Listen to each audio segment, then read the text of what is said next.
Vozes do Planeta, com Paulina Chamorro.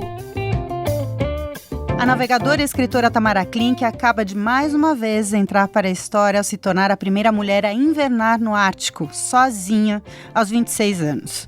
Autora dos livros Nós, O Atlântico em Solitário, publicado em 2023 pela editora Companhia das Letras, 1000 Milhas e Um Mundo em Poucas Linhas, publicados em 2021 pela editora Peirópolis, Tamara foi viver o seu sonho de infância, que era tecido pelas histórias contadas por seu pai ao passar centenas de dias a sós, presa em seu barco, Sardinha 2, em um mar congelado.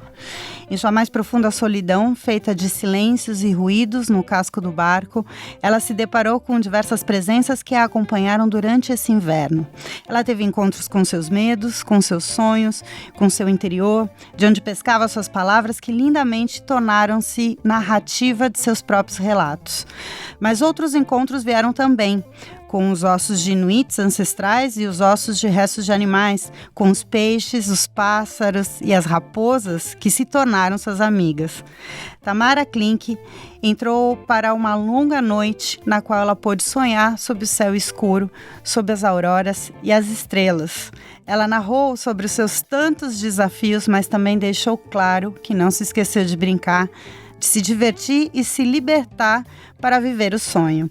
Encontrou-se com a própria insignificância e, acompanhada das palavras de Ailton Krenak, ela permitiu perceber-se não útil, como a vida é.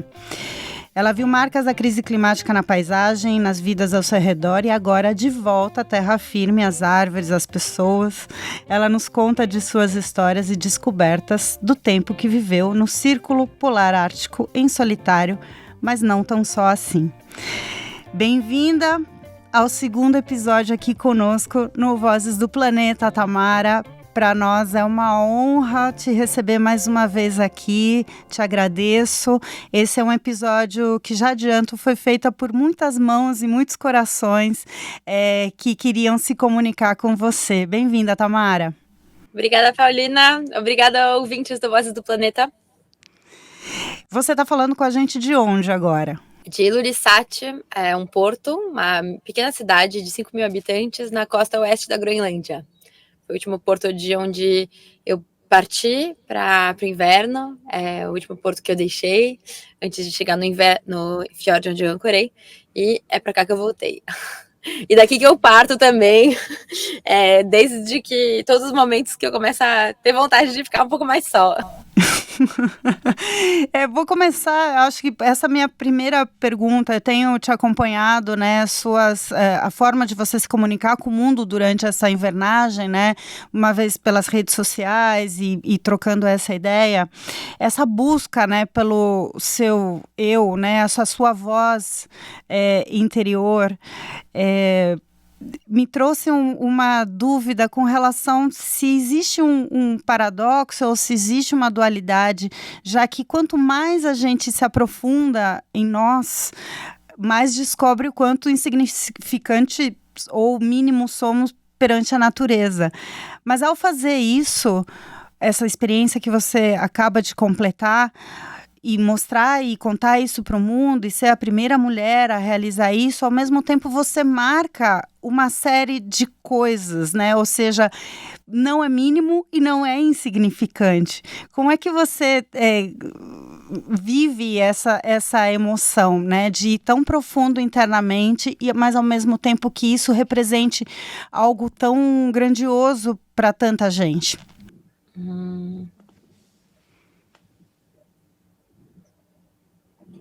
Tem muito mais coisas que existem fora das palavras do que dentro delas, né, Paulina? Você é comunicadora e acho que você vai saber mais que eu falar sobre isso e pensar sobre esse assunto. Mas o que eu sentia era, e mesmo que eu sinto agora ouvindo você, é que tem muito mais coisas sendo ditas nos seus espaços vazios, nos seus silêncios, nas suas repetições de palavras, na sua tentativa de reformular a pergunta com outra escala ou com outra perspectiva. E o que eu sinto é exatamente que as palavras são muito pobres. Ao longo da viagem eu me comuniquei com o lugar que estava ao meu redor, e ele se comunicou, talvez comigo, provavelmente não, talvez sim, sei lá, as raposas de alguma maneira se comunicavam, as aves também, e não havia palavras no meio. Acho que as palavras, elas dão uma falsa impressão de que existem coisas que não existem e de que a gente pode controlar ou possuir coisas que a gente não pode. Até a própria ideia de natureza insignificante, face natureza, para mim é uma frase que não faz mais sentido, porque não faz mais sentido separar a natureza de humano. Ponto final. A gente é feito de natureza, a gente respira, a gente morre, a gente envelhece, a gente nasce. Então, a face natureza, a gente nem consegue ficar fora de ser face natureza, porque a natureza está em nós mesmos. Você falou também sobre ser primeira ou ser última. A Groenlândia é um lugar que é habitado há muitos anos, alguns milhares de anos. Então, não dá para saber exatamente quem é a primeira, quem é a última. O que eu sei é que eu não encontrei registros de outras mulheres que tivessem feito isso, então não pude me apoiar nesses registros para fazer essa viagem. E as pessoas com quem eu conversei e os que fizeram estudos sobre isso também não encontraram registros. E a existência ou não de registros não é prova de que isso não aconteceu antes.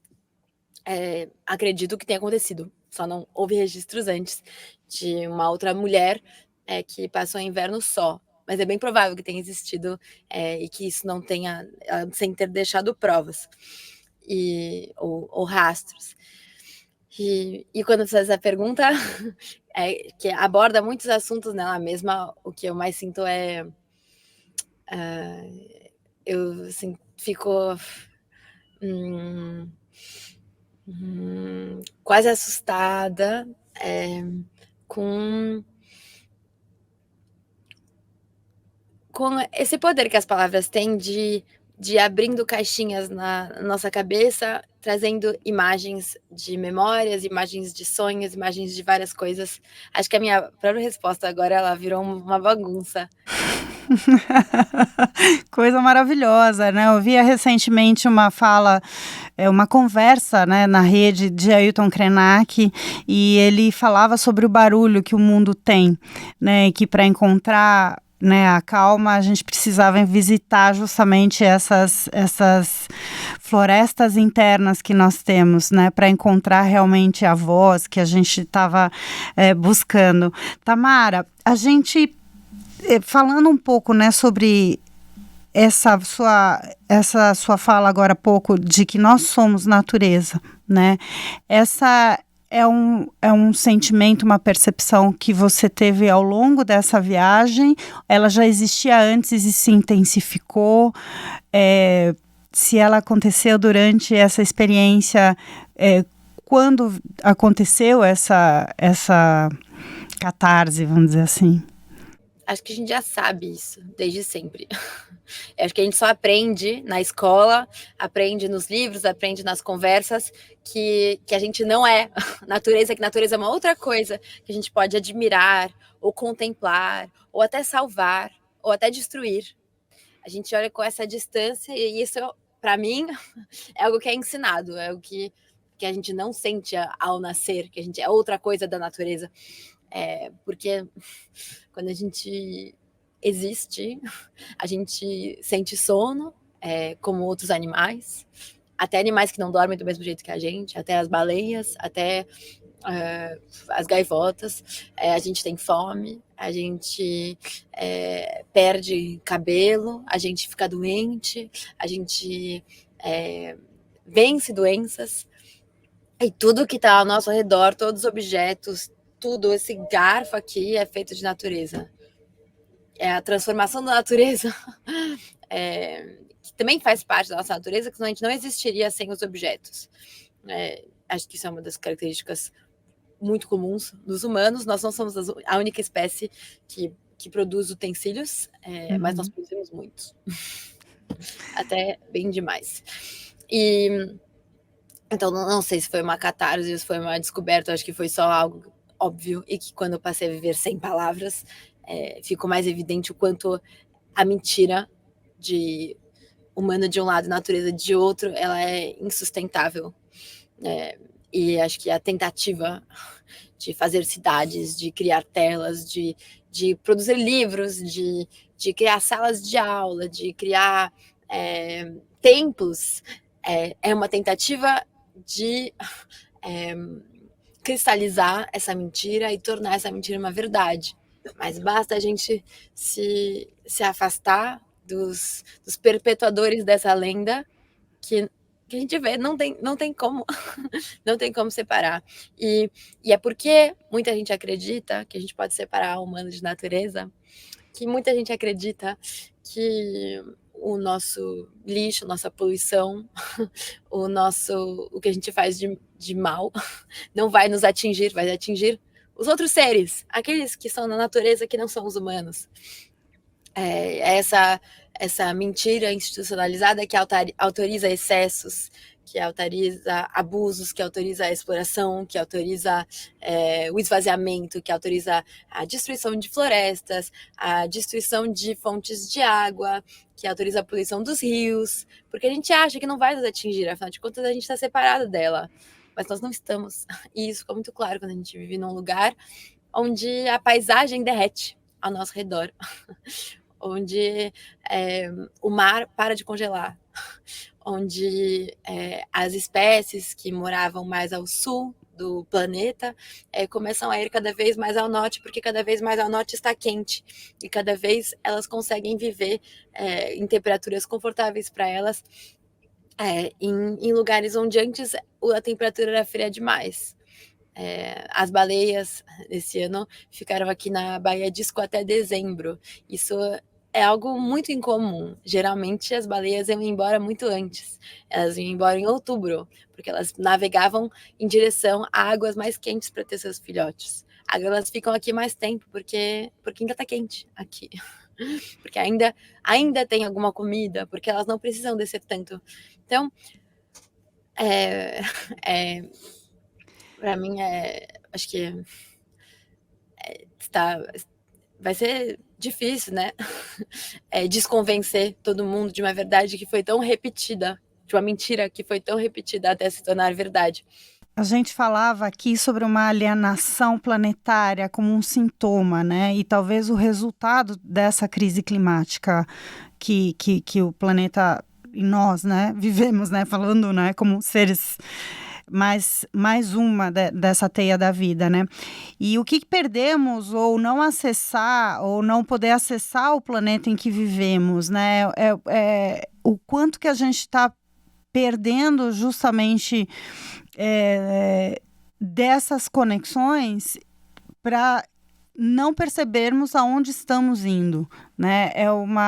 Algo que os povos originários, né, as comunidades tradicionais e povos originários que vivem em uma relação com a natureza forte, que entendem e sentem, mas a maioria da população mundial ainda parece que está numa alienação planetária, né? Você falando agora dos ritmos que você pôde observar da natureza, mas ao mesmo tempo percebendo que, né, existe já também uma alteração. É realmente um desafio muito grande que a gente vai viver, né, Tamara? Sim, acho que tem muita gente que passa a vida inteira vivendo em ficções. E elas são muitas. A ficção de que o tempo ele pode ser contado nos minutos, nos números que aparecem numa tela de relógio.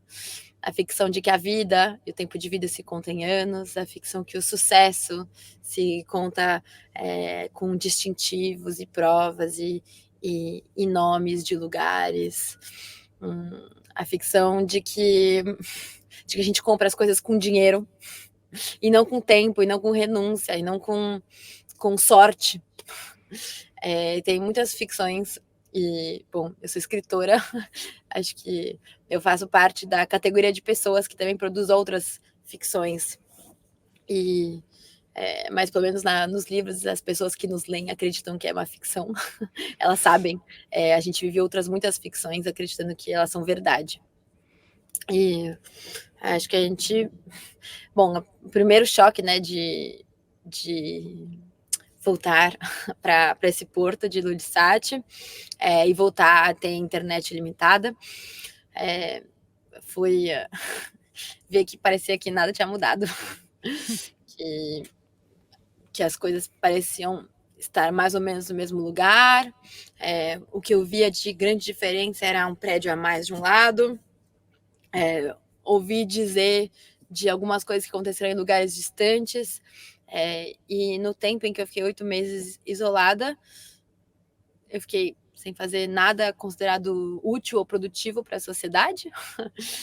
Eu não trabalhei do jeito normal, eu não transformei matéria, eu não comprei nada, não usei relógio, não usei dinheiro ou cartão, e as pessoas que estavam aqui nessa cidade, elas não pararam.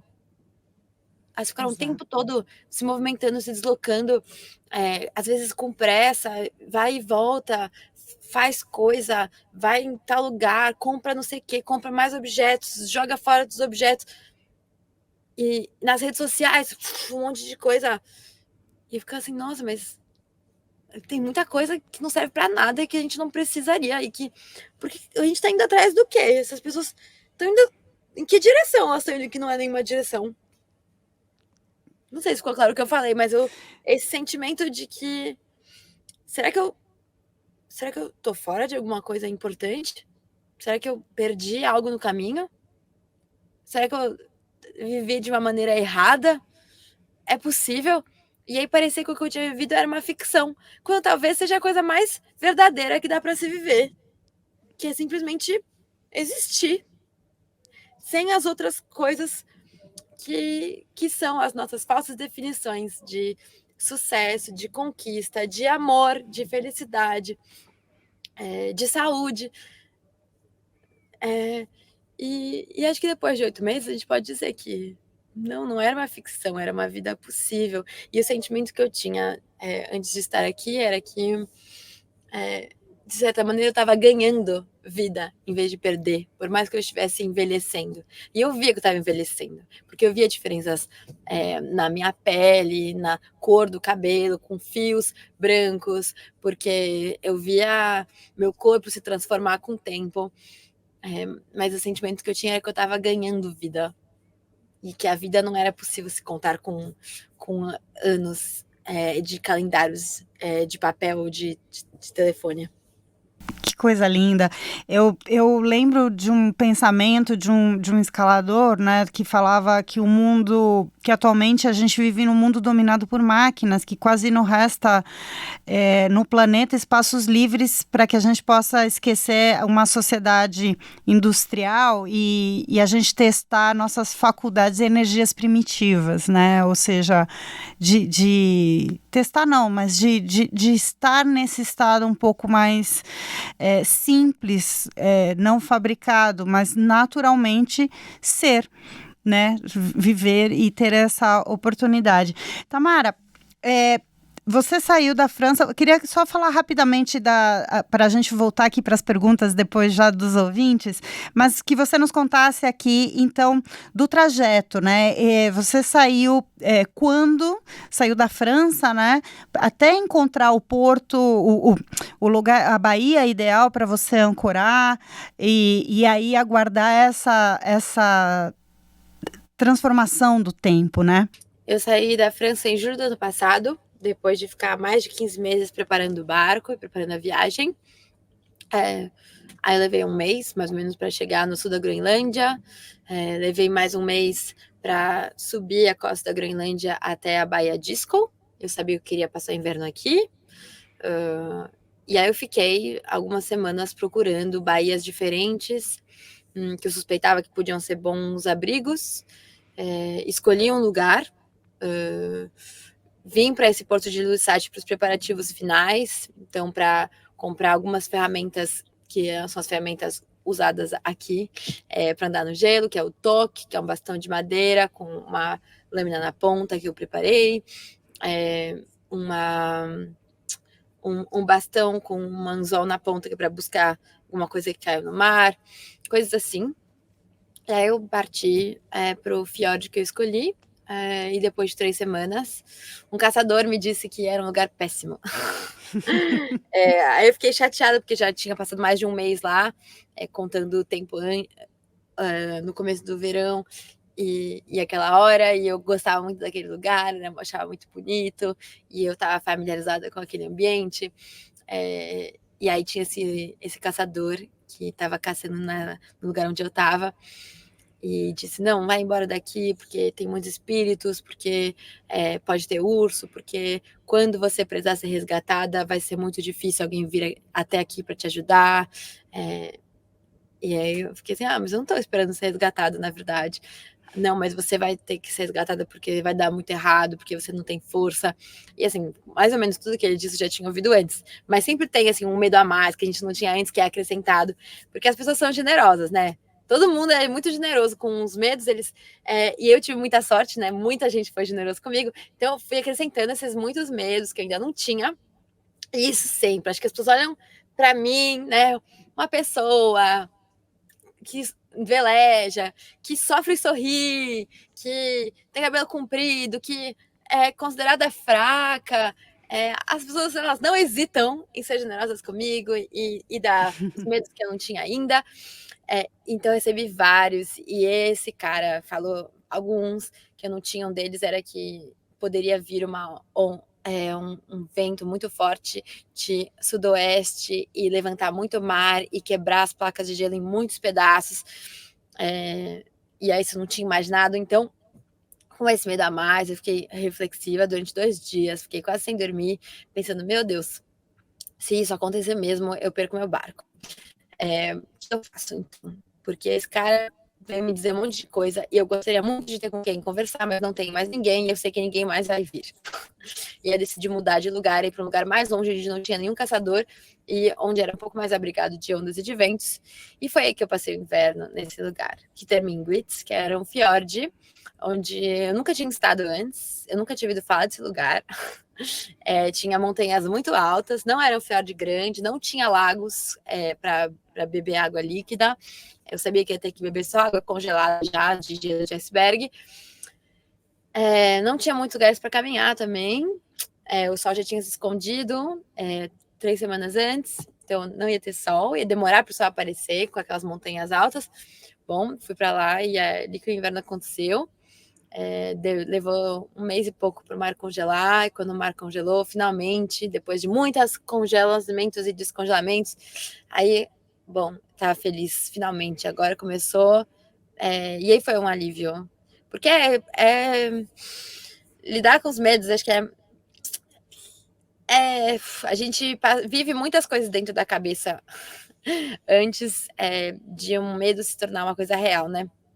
Então, de certa forma, já tem um desgaste energético grande. E quando o mar congelou, bom, eu tinha apenas que lidar com o que acontecesse, né? Acho que as grandes decisões estavam tomadas e aí foi um certo alívio. E aí começou o momento que eu imaginava que seria o mais duro da viagem, que era o inverno, porque é frio, faz -30, às vezes -40, porque a gente sabe que se ficar parado do lado de fora 1 hora sem mexer, congela, tem hipotermia, que não adianta a gente caçar para sobreviver, porque a -30 você precisa de energia também para derreter, para transformar coisas sólidas em água. Então, eu achei que isso seria a parte mais difícil mesmo, mas no fim, até que não, porque a preparação envolve tantos questionamentos, envolve tantas perguntas que a gente não sabe responder, envolve tantos medos de tanta gente, projeções negativas, ainda mais quando a gente é mulher, né? Discursos protetores de eu só tô te aterrorizando para te proteger, é pro seu bem, é para tudo dar certo, é porque eu te amo. Isso, nossa, muito. Então, quando a gente só vive a coisa, tudo é bem mais tranquilo, mais simples, né? E foi muito legal. E aí você falou agora há pouco sobre viver de forma mais simples. O que eu sentia era que, nossa, meus sentidos estavam muito melhores do que antes. eu sentia que eu podia confiar muito mais no instinto treinado, o instinto de autopreservação, o instinto de sobrevivência, o instinto de saber de onde vem um bicho, de dar atenção pro que eu percebo do corpo. Hoje eu sinto que eu tô com dor de cabeça, com certeza eu precisava ter bebido mais água ontem. Então, fazer coisas por nós. Então, percebia muito mais o corpo, que é uma ferramenta muito poderosa, que é uma máquina, né? Uma máquina que já é feita de outra maneira, que é a maneira da vida, das espécies, da nossa espécie. Uma máquina perfeita. Se a gente for olhar, quando bem cuidada, ela funciona perfeitamente. Tamara, a gente soltou uma semana antes, quando você confirmou que daria essa entrevista aqui para o Vozes do Planeta, aí nós soltamos nas redes sociais do podcast o que você perguntaria para a Tamara, né? E chegaram perguntas maravilhosas, e a gente selecionou só algumas, mas eu queria aproveitar que você estava nos contando, né, como foi o planejamento, né? Mas também o que saiu fora do planejamento, né? Que é a vida em si, né? Que você viveu nesse período, para já começar a fazer algumas perguntas dos ouvintes, beleza? Olha, tem uma da Giovana, que ela é bem específica aí, eu vou perguntar agora de curiosidades e informações, né? Se ela é bem específica, a pergunta da Giovana Pádua, obrigada, Giovana. Como é que é o processo, na verdade, se tem alguma burocracia específica para você fazer uma invernagem dessa, para você fazer o que você acaba de fazer? É necessário autorizações especiais? O que acontece? Nossa, uma ótima pergunta da Giovana. Eu diria que essa foi uma das coisas mais difíceis da viagem. Mais do que comprar o barco, mais do que preparar o barco, mais do que partir, mais do que viver.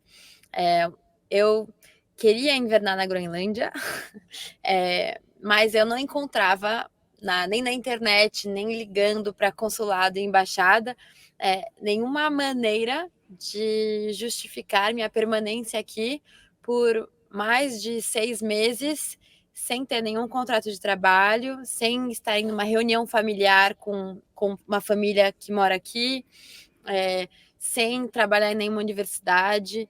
Então foi muito complexo. E aí, conversando com muitas pessoas e outros velejadores, me sugeriram mudar o lugar da invernagem e ir para Svalbard, que é na Noruega, que seria mais ao norte, com muito mais ursos, porque o processo seria mais simples, porque lá eles compreendiam que as pessoas poderiam querer fazer isso, porque não tem uma população nativa, e então todo mundo que vai para lá está em viagem, e o processo era mais simples.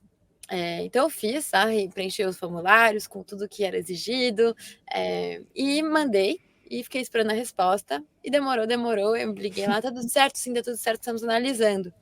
E foi só um mês antes da partida que eu recebi a resposta a um e-mail, e era uma negativa, eu tinha sido recusada. E isso foi muito difícil, porque eu estava há 14 meses preparando o barco, dia e noite, acordando e dormindo, pensando nisso, às vezes não dormindo, porque no meio da noite eu acordava e lembrava de algum outro item, e foi muito difícil financiar a viagem também. Eu comecei financiando com as palestras que eu tinha dado, com os livros, os processos de aprovação de patrocínio dentro das empresas demoram muito, então até chegar quase na parte da viagem eu ainda não tinha respostas definitivas sobre se iam patrocinar ou não, então até então eu estava bancando as coisas com as palestras mesmo, e não era o suficiente. Então eu estava bem atrasada no planejamento, e aí eu atravesso a França de trem e de ônibus várias vezes por semana para dar palestras em lugares diferentes, para conseguir pagar a mão de obra daquela semana, e atravesso também a França de novo para ir ver tal velejador que pode responder talvez uma pergunta, se eu fizer bem feita, porque ele não é uma pessoa que tem muita paciência, mas quem sabe insistindo bastante, com bom Indo humor, pessoalmente, né? então foi difícil. E nisso encontrando 1000 pepinos, de atrasos, de pessoas que diziam que não ia dar certo, de desaconselhamentos, de gente que fala desiste, Tamara, nunca vai funcionar, e o motor para fora do barco, aí descobre que tem um monte de problema que eu não estava esperando. Meu barco era esse aqui, a Sardinha 2, é um barco que já era antigo, só que ele tinha muito mais problema do que eu achava que ele ia ter. Enfim, é difícil mesmo preparar, mas a parte burocrática, querendo ou não, o estaleiro, eu sabia que talvez eu tivesse que adiar a partida, mas pouquinho em pouquinho eu ia na direção de conseguir responder as perguntas, uma hora elas seriam respondidas, nem que fosse vivendo a coisa. Mas a parte de papel realmente era uma fronteira intransponível. Quando o Zoabad recusou foi difícil, porque era assim um não. E aí ficou claro, né, que a gente usa passaporte como para muita gente, passaporte é sinônimo de liberdade, de viajar, de poder viajar, conhecer novos países, vencer fronteiras. Mas o passaporte, ele é, em primeiro lugar, um limitador, né? Ele é uma fronteira. Quem não tem passaporte não pode ir para muitos lugares. E o passaporte brasileiro, ele não tem o mesmo valor que um passaporte europeu, que um passaporte iraniano, que um passaporte chinês, que um passaporte indiano, que um passaporte iraquiano. Então, passaporte ele já é uma fronteira de papel que a gente carrega no bolso. Muita gente nem pode ter passaporte. Então, ficou assim, eu olhava o mapa, de novo voltei a olhar o mapa e pensar, tá, qual é o país do mundo, qual é o lugar do mundo onde tem menos chance de eu ser recusada.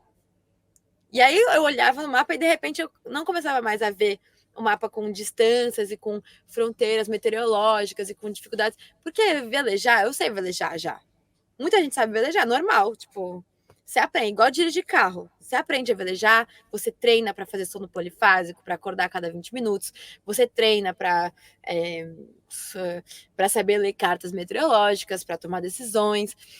E querendo, não, é você que tá lá, né? Igual no carro, é a sua vida que tá em jogo, ainda mais eu que navego em solitário, que não ponho outras pessoas em risco quando eu tô navegando. Pelo menos não dentro do meu barco e também não fora, né? Porque eu navego em áreas que não tem ninguém. Mas o resto, para mim, é fácil, difícil é o papel. E foi bem demorado o processo. E na Groenlândia eles me aceitaram. Então foi. Mas até chegar aqui, mesmo durante o inverno, eu às vezes via passar um helicóptero. Tem um helicóptero que de vez em quando vai levar comida entre os vilarejos da Groenlândia.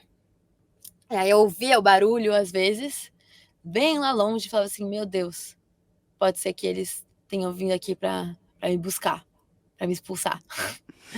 Eu morria de medo de ser expulsa. E esse, acho que foi o maior pepino da viagem mesmo, foi a parte mais complicada. E eu não adianta, é a tendência do mundo ter cada vez mais fronteiras. Pois é. Ser cada vez mais aberto e gentil com pessoas do seu grupinho, com países do seu grupinho, e ser cada vez mais restritivo com países de fora. E a minha visão sobre isso até o momento não mudou. Arrasou essa pergunta da Giovana, porque deu essa oportunidade da gente saber desse bastidor, né, de viagem, que é realmente o componente de 70%, né, se você não tem essa autorização, se você não consegue ter essas possibilidades. Então, valeu, Giovana. Tem a do Luciano Alves, que é professor. Ele manda antes parabéns, que tem acompanhou toda a sua gélida saga. E o Luciano Alves, né, que é professor, quer saber o que você leu durante o tempo que esteve aí. Eu li, bom, os livros que estão aqui. Eu gostei muito de ler Grande Sertão Veredas. Acho que é um livro que demanda uma certa coragem no nosso tempo, É o que a vida quer da gente, né? Na nossa no ritmo urbano,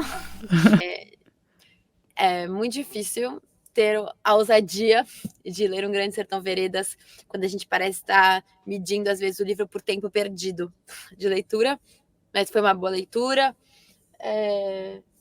Eu li Hermann Hesse, alguns, Snoopy, Siddhartha, O Lobo da Steppe, esse do Nietzsche, li Socorro Alcioli, cadê um amarelo aqui? Como se chama mesmo? Cabeça do Santo. Eu li um monte de coisa. Tem vários livros bem legais. Chuva de Papel, da Marta Batalha. Tá aí, mas tem muito livro legal, né? Muito, bem Foi variado. muito legal, porque parecia mesmo que os personagens dos livros, eles estavam lá. Quando eu acabava um livro, eu ficava muito chateada. Parecia que era uma despedida mesmo. Despedida tipo de rodoviária, que você não sabe se vai ver ou tá ver a pessoa. Era puxado, era mais duro para mim do que, sei lá, era o que eu tinha de despedida, né? E parecia muito real mesmo, porque era, né? Quando a gente vive as coisas na imaginação, elas são reais na nossa cabeça. Eu acabei de terminar um livro agora que há muito tempo não me envolvia tanto, e para mim o sentimento foi como se fosse um amigo que você quer conhecer lentamente, sabe? Quando eu comecei a ler, eu já falava, gente, eu não quero que acabe esse livro, né? Era realmente um amigo, porque ele estava me fazendo companhia em todas as viagens para onde eu estava.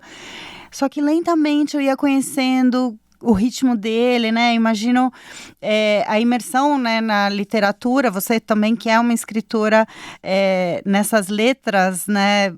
Deve ter sido lindo mesmo. Ó, tem uma pergunta de uma outra navegadora, a Formiga, ouvinte do Vozes do Planeta, a Heloísa Schirman, mandou uma pergunta também para você. Depois da sua longa e incrível invernagem no gelo, o que mudou na sua relação com o oceano? Nossa, a coisa mais clara é que eu não vejo mais o oceano como líquido. Eu vejo, acrescentou uma outra dimensão de oceano, que é a dimensão do sólido, de poder andar no mar, e também de ver o quanto o oceano líquido, e não apenas, ele é a cola, ele é o vínculo entre as espécies. E me marcou muito quando terminou o inverno, quando o mar derreteu, em que os mesmos lugares onde eu tinha caminhado e dado a volta no fiord muitas vezes ao longo do inverno sobre o mar líquido, uma semana depois que eu parti, eu achei que o fiord ia ficar vazio, e quando eu voltei eram as baleias que estavam fazendo exatamente o mesmo caminho que eu tinha feito antes, indo atrás das sardinhas, e descobri no fim do inverno que naquele pedaço de gelo que parecia sem vida, tinha muitos micro-organismos presos dentro da placa de gelo, e quando o gelo derreteu, isso alimentou as sardinhas, e as sardinhas eram alimento das baleias, e teve o blossom, né, que eles chamam, como se chama isso? Blossom? Uma ressurgência.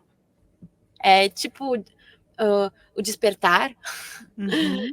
Teve o despertar dos plânctons, despertar da vida, e houve uma multiplicação muito, muito impressionante de seres vivos dentro daquele fiord. Eu nunca tinha visto num ambiente tão pequeno mesmo, uma mudança tão brutal de vida em muita escala. Que sensacional. Tem duas perguntas lindas. Eu vou fazer um mashup aqui de pergunta, porque elas são muito bonitas. Gente, que privilégio. Muito obrigada, ouvintes do Planetinha. Vocês arrasam. A Camila de Oliveira, eu vou fazer a da Camila de Oliveira e da Raquel Carvalho. A Camila fala quais foram os pensamentos mais e menos altruístas que você teve nesse período de solitude. E a Raquel Carvalho diz: invernar a alma, se deparar com esse encontro de si mesma, pôde despertar muitas coisas boas e ruins. O que foi mais difícil de reconhecer em si mesma? Os pensamentos menos altruístas talvez tenha a ver com alimentação, que é a gente pescar um peixe e se sentir meio mal por matar um peixe para comer e encontrar dentro da boca do bacalhau uma sardinha que ele também estava comendo.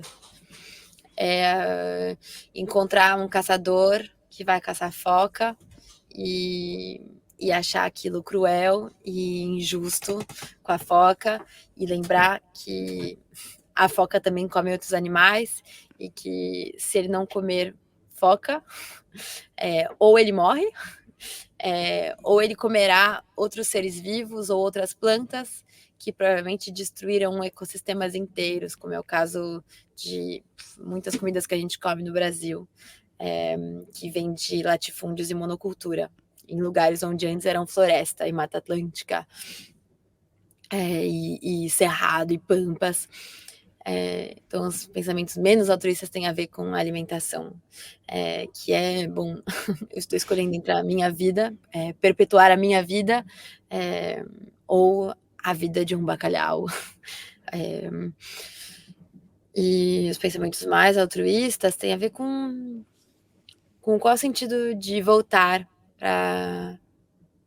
para os outros, não? Para a vida em conjunto, quando a gente se sente feliz e bem sozinho, quando a gente gosta de estar só no lugar que a gente conhece, no lugar onde a gente se sente inteiro e se sente vivo, que é como eu me sentia no fiord que eu escolhi, Rittermingvit.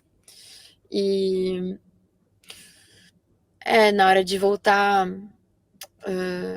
eu sentia que eu poderia continuar vivendo isolada, que seria muito bom e muito divertido, e que caso eu morresse, para mim não seria um problema, porque eu não poderia saber o que aconteceu depois. Mas se eu ficasse lá, provavelmente a minha vida serviria para alimentar raposas, talvez para alimentar corvos, talvez uma águia, peixes, mas que eu gostaria que a minha vida servisse também a melhorar ou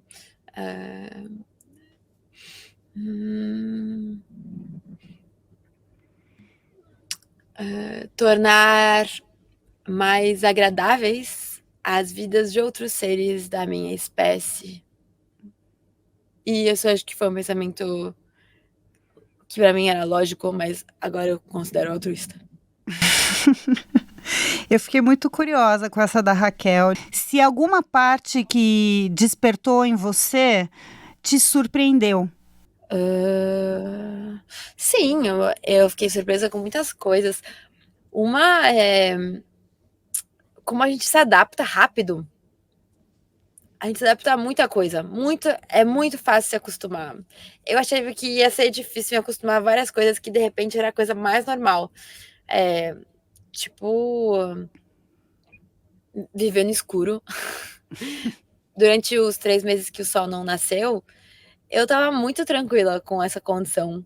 E eu pensava, nossa, parece que sempre foi assim e que não era nada como eu tinha imaginado. É muito mais tranquilo do que eu tinha imaginado antes. Durante alguns meses teve 1, 2, 3 horas, às vezes, de penumbra, que não era nem dia nem noite, era assim uma parte clara da noite, e aquilo eu vivia como se fosse o dia, e era muito bom. Aproveitava essas horas de uma leve claridade para andar em terra, para sair com um botinho a remo e buscar iceberg para beber, para olhar só ao redor. Então, eu fiquei muito surpresa com essa parte adaptativa em relação à luz e também em relação ao corpo, em como muito rápido o meu corpo não era, eu não andava mais só de pé, eu andava muito com as mãos, às vezes eu descia a montanha quando era muito íngreme, eu descia sentada ou eu descia escorregando. Teve vezes que eu andei rastejando para não afundar na neve, para fazer o mínimo de pressão possível. E era muito incrível descobrir o corpo com novas referências, que talvez se aproxime muito mais da percepção e uso do corpo dos bebês do que dos adultos, que é usar o seu corpo da maneira que mais te convém naquela hora, ao invés de usá-lo da maneira que parece a certa. Que interessante. Tem uma pergunta da Mariana Carvalho, que é a nossa roteirista aqui, que também ela quis te enviar uma pergunta que acho que tem um pouco a ver também com essas novas percepções, né? Ela pergunta: na noite quase intermitente dessa invernagem que você tanto sonhou, o que mais se transformou em seus sonhos quando você dormia? Eu precisaria ler o meu diário de sonhos para saber exatamente. Mas uma coisa que eu vejo era que no diário de sonhos que eu ia fazendo todos os dias, parecia que os sonhos eles eram mais verídicos e mais honestos com o que eu estava vivendo e com o que eu estava pensando e sentindo, do que o meu diário sem ser de sonhos, com o meu diário descritivo do que eu tinha vivido de fato. Porque no sonho aparecia questões que eu não tinha verbalizado ainda. Por exemplo, no começo da invernagem, onde nos sonhos eu parecia ter que escolher entre realidades diferentes. Eu parecia ter que escolher entre viver como na cidade e ter horários e construir uma disciplina, ou viver como as raposas, conforme os meus desejos e minhas necessidades e meu instinto. E no fim da invernagem, as questões que apareciam eram sobre dar-se conta de que eu já tinha vivido. Por exemplo, em um sonho, eu encontrava o Guirec, que foi uma pessoa que me ajudou na viagem, que é um amigo que também passou o inverno no gelo aqui alguns anos antes. E eu começava a fazer perguntas para ele: mas qual é o comprimento de corrente de âncora que você acha que eu devia levar? Quantos cabos você acha que eu devia levar? Será que esse sistema de chaminé do aquecedor vai funcionar? E aí depois eu pensava: calma, por que eu tô fazendo essas perguntas? Eu já vivi inverno, já aconteceu. Isso aqui para mim eu ainda não tinha vivido, porque eu ainda estava, quando eu pensava no retorno, eu estava pensando em voltar para uma posição onde eu ainda não tinha vivido a coisa, e onde eu ainda estava me preparando para partir, que era o que eu conhecia, era o estado do qual eu partia era esse, de muitas perguntas, muitas dúvidas, muita insegurança, e de estar indo para algo que eu não sei como vai ser. E eu não podia retornar para isso porque eu já tinha vivido, agora eu só poderia voltar para estar de novo num estado parecido se eu pensasse em ir para um outro lugar depois, mas acaba tendo poucas estações no ano e poucos lugares no planeta também para refazer, para reencontrar de novo essa situação de iniciante. Mas é uma situação que eu gosto quando eu sou iniciante. Que coisa, imagino a riqueza desse diário dos sonhos, né? O diário dos sonhos de uma escritora, e com essa possibilidade, nossa, coisa linda. Eu vou fazer uma pergunta, muita gente mandou aqui, vai ser a última aqui dos ouvintes, porque tem uma série, mas muita série de perguntas que se referem à questão de medo, né, dos medos que você enfrentou, e se existiu pensamentos limitantes de autossabotagem e coisas assim. Eu estou meio que arredondando aqui uma série de pelo menos umas 10 perguntas que vieram nesse sentido, Tamara. Muitas crenças limitantes existiram principalmente antes da partida. Provavelmente, se eu não tivesse tido tantas crenças limitantes, eu teria passado o inverno num lugar mais ao norte, que era onde, depois que começou o inverno e eu já estava congelada, eu fiquei pensando, nossa, eu devia ter ido mais ao norte para o inverno ser mais longo. Mas eu tinha tantas dúvidas e tantas inseguranças que todo mundo foi me acrescentando, que era, mas talvez seu barco vai ser esmagado pelo gelo, e se você tiver apendicite, e se você tiver uma infecção, e se você for muito fraca, seus braços são muito fracos, alguém pode vir te estuprar. Várias crenças limitantes nesse sentido foram me deixando cada vez mais apreensiva, e acho que elas gastam muita energia, né, na nossa cabeça, porque a gente começa a imaginar o que fazer em cada cenário possível, mesmo quando eles são um pouco absurdos. E além disso, a tendência é a gente ir fazendo concessões e renúncias antes de ser exposto a situações concretas onde a gente precisa fazer essas concessões e renúncias. Então, se eu tivesse que refazer inverno agora, com a experiência que eu tenho hoje, e as crenças limitantes tendo sido, em grande parte, exterminadas, eu faria um inverno bem mais longo e bem mais ao norte. É uma coisa que eu gostaria. Mas é isso, eu acho que elas são... bom, não sou homem para saber, né? Não serei, mas eu acredito que elas sejam bem mais intensas nas mulheres. Porque muitas das crenças limitantes que foram acrescentadas eram ligadas a gênero, eram ligadas a justamente essa mentira de que a gente é mais fraca. Não existe fraqueza sem solicitação de força. E se a gente tem objetos, normalmente os objetos deveriam anular as nossas fraquezas. Para isso que eles servem, certo? Para nos servir, e não para nós sermos servos de objetos. E crenças de que eu seria mais fraca ou mais vulnerável, ou que ia faltar um homem, a crença de que a gente é incompleta. Nós somos seres incompletos, nós somos seres exceção, e o universal, a pessoa completa, é necessariamente um homem. E por que em leituras, livros para mulheres são livros apenas para metade do planeta, e livros para homens são livros para todo mundo? E muitas vezes nos próprios livros que eu li, e que eu gostava antes do inverno, como O Longo Caminho, do Bernard Tessier, La Longue Route, ou On the Road, Na Estrada, do Jack Kerouac.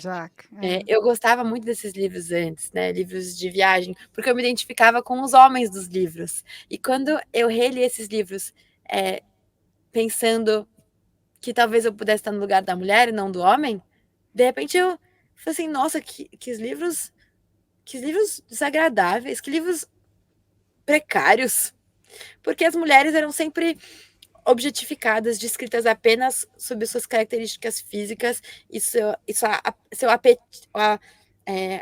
apetência, o quanto elas despertavam o apetite sexual do escritor, e eu achava aquilo muito, muito pobre, e achei péssimo, sinceramente. As mulheres eram pessoas substituíveis, que a gente pode ficar lá esperando a vida inteira. Penélopes, né? Penélopes. Uhum. Só que as mulheres que a gente deixa no porto, a gente vai embora, às vezes com família, filhos, casa. E se a gente quiser, a gente volta, mas não precisa. A gente pode abandonar elas e seguir viagem, tá tudo certo? Tudo bem. Essas coisas, esses seres que nos servem apenas para nos servir, que a gente pode tratar como descartáveis. Achei péssimo. E geralmente com uma visão de que mulher era só uma coisa assim, complemento. Uma coisa, uma coisa, sem nada, sem inteligência, sem vontade própria, sem desejo, sem ambição, sem capacidade física, sem força. Nossa, eu comecei a detestar vários livros que eu gostava antes. Essa é uma grande transformação também, né? Na entrevista anterior que a gente fez, quando você tinha concluído a travessia do Atlântico, a gente abordou isso. Eu estava fazendo uma matéria, inclusive, para a National Geographic, e eu achei super pertinente que você ter colocado justamente, né, National Geographic, uma sociedade criada por homens para homens por muito tempo, né, de como existia essa invisibilidade das narrativas, né, dos relatos de mulheres, né, pode ser, como você falou, pode ser que tenham outras pessoas feito o que eu já fiz, mas a gente não soube. Ou pode ser que muitas outras mulheres tenham feito outras coisas, mas nunca soubemos porque não existem os registros, não existe o espaço dessas narrativas. E eu queria hoje te agradecer pela entrevista, pelo seu tempo, mas principalmente por você estar contribuindo para que novos espaços de novas narrativas e novas gerações encontrem, quando façam buscas, referências de grandes histórias feitas e realizadas, idealizadas e sonhadas por mulheres. Um livro que eu gostei muito de ler no inverno foi esse livro aqui. Ele é em francês. Espero que tenha uma tradução logo, logo. Editoras, recomendo que traduzam. É da Lucie Azéma. Les femmes aussi sont du voyage. As mulheres também são da viagem. E ela fala duas coisas que eu senti que foram muito presentes na preparação e que eu acredito que sejam presentes na vida de muita gente, que é o colocar algumas mulheres que fazem algumas coisas como exceção. Isso é muito traiçoeiro, quando coloca-se as mulheres nessa posição de primeira, única, exclusiva, excepcional. Eu tenho certeza que muitas outras pessoas, muitas outras mulheres são muito mais capazes do que eu de ficar isoladas no ambiente selvagem durante muito mais tempo, em condições muito mais rudes do que essa. Eu não sou nenhuma exceção, eu não tenho nenhuma capacidade física melhor do que outras mulheres ou do que outros homens. Eu, inclusive, tenho muitas vulnerabilidades físicas na mão, por, como se diz, por fenômeno de Renault e por urticária ao frio. Então, eu não sou nenhuma exceção e é muito traiçoeiro ser colocado nessa posição de exceção, porque parece que a gente não pode, por muitas razões, mas parece que a gente para de servir de exemplo do que é possível e começa a estar excluída do campo das coisas possíveis. E que parece que o que uma mulher fez é inimitável, quando é imitável e muito superável. E a outra coisa que ela fala que me marcou foi dessa invisibilização sistemática dos relatos femininos e da voz feminina e do ponto de vista feminino. A gente tem uma visão do planeta que foi construída do ponto de vista masculino e que foi sustentada também pela mão de muitas mulheres que estavam literalmente sustentando e gestando e parindo e criando e alimentando os homens que estavam construindo as narrativas que hoje são as dominantes. Então a gente tem a nossa própria visão do planeta, ainda tem muito a mudar, a crescer e a se enriquecer com outras narrativas de uma grande parte das pessoas e dos perfis e das vozes do planeta que foram excluídas e que não precisam mais ser graças às ferramentas de hoje. Uau, vou deixar isso para encerrar mesmo esse episódio especialíssimo, falando hoje com Tamara Klink, direto lá da Groenlândia. Ela acabou recentemente a sua invernagem e nos deu a oportunidade de ouvir a voz dela contando esse relato. Assim, eu deixo também um grande abraço a todos os ouvintes, e as ouvintes que enviaram perguntas muito maravilhosas. Vamos encaminhar para a Tamara para ela ler tudo isso que chegou. Mas, Tamara, muito obrigada por tudo. Muito obrigada, Paulina. Obrigada, ouvintes do Vozes do Planeta. Vozes do Planeta, com Paulina Chamorro.